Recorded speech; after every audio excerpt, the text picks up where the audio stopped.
একটা শিশু বাবার সাথে হাঁটছে স্কুলের পথে, বাবার হাতের একটা আঙুল ধরে ছোট্ট হাতে। হঠাৎ বিকট শব্দ আর আগুনের ঝলকানি, শিশুটা ভয়ে চিৎকার করে, বাবার চোখে পানি। ছুটে আসে এক কামানের গোলা, লন্ড ভন্ড সব, বাবা শিশু সহ সব পুড়ে ছাই।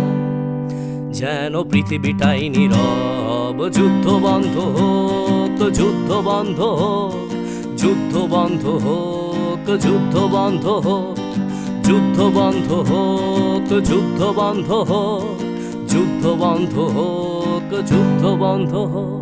আজ মানুষে মানুষে যুদ্ধ কেন মানুষেরই পৃথিবীতে? মানুষের প্রাণ কেড়ে নিয়ে নাকি মানুষই যাচ্ছে জিতে? ধর্ম কিংবা সীমানার নামে, ক্ষমতা কিংবা টাকা, মানুষের লাশ সস্তা ভীষণ অযতনে পড়ে থাকা। মানুষের